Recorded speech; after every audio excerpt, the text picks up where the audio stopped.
what's going on in Cleveland, okay? The reality is that you have a lot of people there that are anxiously awaiting him stepping on the field during an NFL game that counts to see what he's got, to see what he's made of.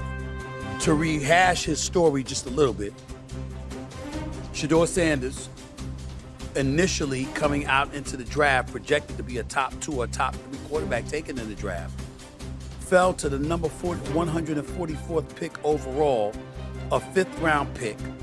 And it was widely assumed that the biggest reason that happened was because of his daddy, primetime Deion Sanders. You know, you had some people out there saying that bravado was too much, that they were giving indications that if they didn't like where they were going to be drafted, that wasn't someplace they were going to go. And without collusion even needing to be necessary, you had owners that were saying, we ain't taking him, we ain't taking him, we ain't taking him, until the Cleveland Browns ultimately did in the 5th round with the 144th overall pick. Needless to say, since that time has come, Shedeur Sanders performed well in a preseason game against the Carolina Panthers, performed significantly less than well, pretty badly, in another preseason game, and was considered to be outplayed by Dillon Gabriel, who was another rookie draft pick drafted before Shedeur Sanders. And as a result, he was the QB2. Sanders has been named the QB3. Joe Flacco was the QB1 for the Cleveland Browns. And when you look at their defense, you know they are legit, they're real. And you know if anything's holding them back, what's really, really holding them back, more so than anything else, it's their offense. It's not their defense. Because when you look at Myles Garrett, a monster if ever there was one on the defensive side of a football field, he is the best in the business. Nobody can deny it. Myles Garrett is that dude. All right, and then you look at some of the other pieces that they have. Clearly, if they had any kind of offense, the Cleveland Browns would easily be a title contender. But because they don't have any offense, they're a shell of themselves right now. They're desperately in need of a quarterback, and that's what's going on. Okay? Needless to say, Coach Kevin Stefanski had to talk about this because he's the only active NFL coach who's been named Coach of the Year multiple times in 2020 and 2023. We know he can coach, but we also know that this team is not good enough because they don't have offensive weapons. And they're trying to find a quarterback. Everybody's looking at them, begging them to get their act together and what have you. And Shedeur Sanders has been unapologetic about his confidence and what he believes he can do on an NFL field when given the opportunity, and that simply has not happened yet. And so anytime he says anything, it's going to be taken and just blown up into astronomical proportions. Unfortunately, my colleague at ESPN, ESPN's Rex Ryan, went on Get Up earlier this week and said that Sanders wasn't ready, questions his readiness for NFL speed and decision-making, and basically said stuff like just shut the hell up and play and blah, blah, blah, blah, blah. One could easily argue that would have been excessive, and it's kind of crazy for Rex Ryan to tell somebody to shut up. But you know what? The bottom line is this. I understood where he's coming from. And Rex Ryan is one of the most brilliant defensive minds this game has ever seen as a coordinator. I know if you're a New York Jets fan, if you're a Buffalo Bills fan, you might not feel that way about the job he did as a head coach, even though Rex Ryan did go to a couple of AFC championship games. We keep forgetting that. But in the end, the bottom line is that they might have felt he was a bit too harsh with Shedeur Sanders. With all of that being said, Coach Kevin Stefanski had some things to say about his QB3 still. And by the way, I was on the record saying he shouldn't be a QB3. He should be a QB2 because we know you ain't putting Joe Flacco back in the damn game. So why would you even have him as a QB2 when you know his 40-plus-year-old self is just there as a security blanket? This is really about Dillon Gabriel or Shedeur Sanders' team for the time being moving forward. But nevertheless, that's what the situation is. And Kevin Stefanski was being talked to by reporters about these very issues. Here's what the head coach for the Cleveland Browns had to say. Take a listen. From the second he's been here, he's been working very hard, very intelligent young man. He's done a nice job throughout practice. And he's been, this whole season, he's been learning how to get yourself ready and understand the rhythm of an NFL week and what that looks like as a backup. And obviously now feel like he's ready to go in as a starter. So that's what he's saying. Okay, and we get that part. We understand it. So what's the big brouhaha about? Brouhaha about? Well, if you're watching on camera, you can see. But I'll tell you in a second after I play this for you, Shedeur Sanders talking to reporters. Listen up. Because Shedeur Sanders is not saying anything. He's pantomiming as if he's speaking, but he's really not really saying anything, okay? He's moving his lips, he's moving his body language, etc., but he's not saying anything. Now, a lot of people look at that and they say it's immature. What the hell is he doing? To me, what he was saying is, no matter what I say, it's going to be taken out of context or it's going to be blown up and exploited, and it's not going to do me any good. It's only going to be harmful. Because you know how people are. Every coach, every organization wants their quarterback, in terms of dealing with the media, having press conferences or being interviewed, they all want their quarterbacks to be like Dak Prescott. You know, you're articulating yourselves pretty well, but in the end, when it comes to dissecting and interpreting what you're saying, you said absolutely not a damn thing. Give the media nothing. Give them nothing. Just give them lip service and say what they're going to say. Nobody's better at that than Dak Prescott. We all know this, okay?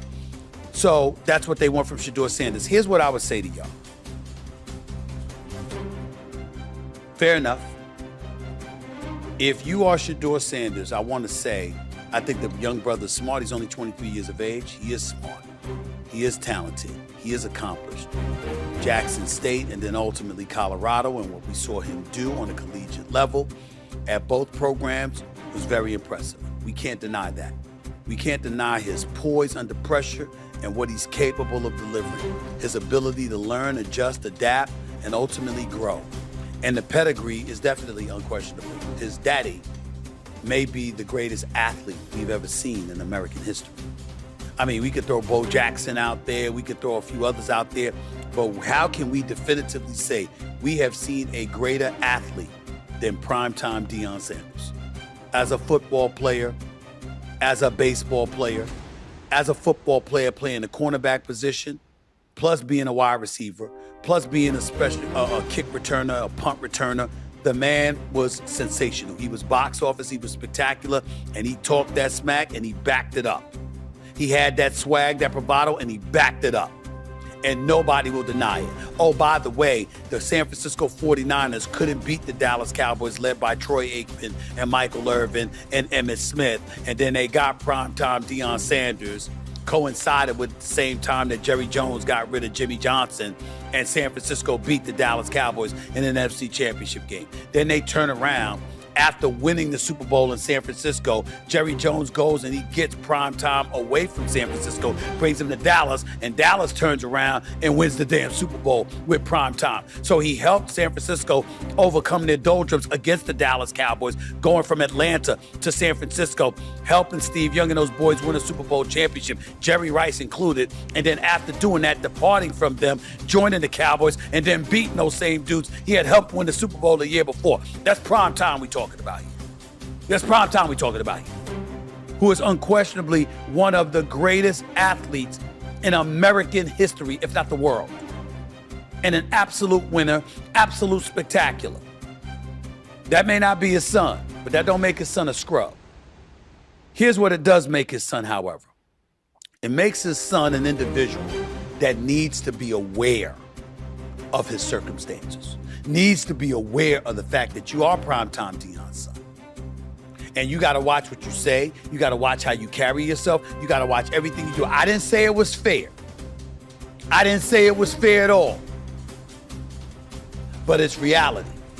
And it is time that Shedeur Sanders understands that every little thing he does is under a microscope because of who your dad is. And because you got a lot of people as lovable as your dad is. That's my brother. I love him to death. And I can speak to a lot of guys within the NFL that now work in television that will say the same thing about primetime Deion Sanders. We got authentic, real, sincere love for that brother. But that doesn't mean everything that has happened is right. Like primetime talking before the draft about how his son gonna listen to him, how they're gonna evaluate the process, and his son gonna do what his daddy wants him to do. We gotta remember stuff like that. And when asked the question, what if he don't listen? Who? In other words, of course he's gonna listen. That's why I broke Deion Sanders' heart to see his son drop in the draft, because he know that part of the reason that Shedeur Sanders dropped to 144th overall and being a 5th-round pick was because of him.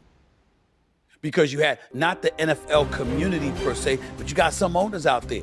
They don't want somebody coming to tell them what they're going to do. NFL owners don't play that. They're very big on control. Jerry Jones has proven that to you on many, many occasions. You also don't want prime time in your camp if you're some of these coaches, because you know he can coach now, because he's proven that. And because he can coach and he's proven that, people are going to look at him and say, if he comes on, if Shedeur Sanders arrives, well, then maybe it's not going to be long before prime time Deion Sanders arrives as the coach, which also contributed to the thought process. That's why you didn't bring Shedeur Sanders onto your team. So it hurt Deion Sanders' heart to see his son hurt by his presence or his perceived presence. If you're Shedeur Sanders, you got to know that. I know it's only been a few months since you've been a part of an NFL team, but you yourself, Shedeur Sanders, said, yo, I could have handled the interview process differently. Maybe I shouldn't have come with a certain level of swag. Maybe I shouldn't have been as outspoken as I would have been. Maybe I should have handled things a little bit differently, because this is a new environment, a new culture. So all of those things that he recognized that he could have done differently, it doesn't just apply to the NFL draft, it applies to the NFL period.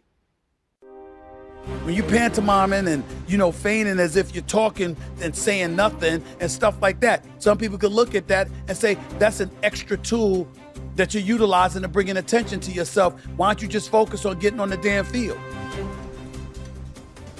Again, I'm not here criticizing Shedeur Sanders. I'm simply forewarning him about what he needs to watch out for. Because I do think he's a great kid. And I do think that he listens. And I do think that there's no character issues with this kid. And I do think he's smart. And I do think he can play. And I do think he has pause. And quite honestly, I think he's going to be better than Dillon Gabriel if given a chance. Now, Dillon Gabriel did look better in preseason.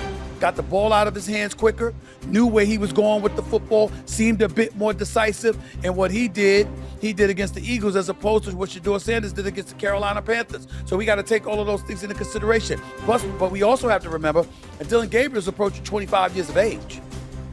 He's played about 64 college football games before he came to the pros. So he's a seasoned veteran for somebody who's a rookie on the NFL level, because he played a lot of collegiate ball. Had about 5 or 6 years in college. We got to remember that when we're looking at Dillon Gabriel, whereas that's not the case for Shedeur Sanders. And give Shedeur Sanders sometimes, who knows what he's going to do, who knows what he's going to be, who knows what he's going to accomplish. All of those things are relevant. We got to think about that before we're judging this brother. But in the same breath, Shedeur has to understand that even though that would be the right thing to do, some people ain't going to be inclined to be fair. Some people ain't going to be inclined to wait and reserve judgment. Some people are going to be assholes. And they're going to be very, very premature in their thinking and judge you accordingly. And they don't need to be doing that. But they're going to do it anyway. You got to know that, be prepared for it, and guard against it. That's what you got to do if you're Shedeur Sanders. Because I got news for you, ladies and gentlemen. Unless Dillon Gabriel goes out there and plays lights out and has Cleveland in position to legitimately compete for a playoff spot, you are going to see Shedeur Sanders this year. And you know why you're going to see him? Because Cleveland is clamoring for him to be seen. I'm talking about the public. It's not like Haslam, the owner, and Berry, the GM, and others have given you much to cheer for. Myles Garrett is there. Remember, he asked to be traded before they gave him $40 million a year. $40 million. They gave that to him to quiet him down, but also because he deserves it. But the reality is that Myles Garrett knew they weren't good enough. The defense is good enough. The offense is trash. So what's Dillon Gabriel or Shedeur Sanders eventually going to do about it? It remains to be seen. But Cleveland's going to want him to find out. Yo, he's a QB3. I'm talking about Shedeur Sanders here. And he's got one of the popular jerseys. He's more popular than anybody on Cleveland. People want to see him. And when you suck as a football team, when it comes to wins and losses, the least you can do is give the fans what they want to see. So at some point, whether it's week 13, week 14, week 15, I believe you're going to see Shedeur Sanders. And hopefully, when it does happen, he's ready. Because if he's not, the world's going to know that too. 888 Mad Dog 6 is always the number to call. It's 888-623-3646. Plus, if you want to leave a voicemail message, go to SiriusXM.com.